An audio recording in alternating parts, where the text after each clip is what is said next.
So I'm going to give you 4 facts that show that what the root cause of metabolic syndrome could be. Okay, so carbohydrates, that's fact number 1. It's the strongest trigger of blood glucose, right? So carbohydrates are different forms of sugar and it's quickly absorbed by the body. These are the ones that we're talking about. We're not talking about the complex ones that come in vegetables and fruit. So these things that raise your blood sugar are faster, they're higher on the glycemic index, and if you go for a long period of time, like being a sugar addict like I was, a long period of time, your body develops insulin resistance. And once you have insulin resistance, the cells don't want the sugar anymore, the glucose. It doesn't want it anymore. And so the glucose rises. And this leads to a vicious cycle, and that's what's called insulin resistance. And that eventually leads to type 2 diabetes. So the fact is, the more carbohydrates a food has, the higher on the glycemic index, and then you just keep down that process. Okay, like eating Snickers when you're hungry? No.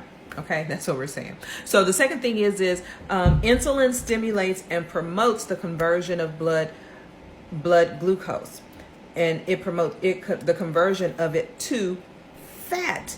And this is found, and so fat is a triglyceride, and that's one of the criteria for diagnosing metabolic syndrome. Remember the lipid problems up there? Okay, and then the next thing is insulin stops fat burning. So meaning that insulin promotes fat development that promotes the manufacture of fat cells called lipogenesis.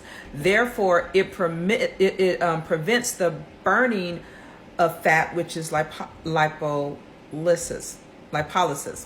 So it stores it and it prevents its usage. So you're not burning any fat no matter what you do.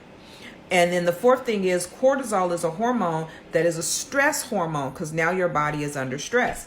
So it raises the blood sugar level, and that leads to insulin resistance. So it's very closely and directly associated with belly fat, right? And so it's known that people with extremely high cortisol levels, for example, will have that say maybe have Cushing syndrome or something like that, will have insulin resistance, and they have belly fat, and they have these typical body shapes. If you know, I should have posted a picture of that, but this is abdominal fat is actually is caused by cortisol and insulin.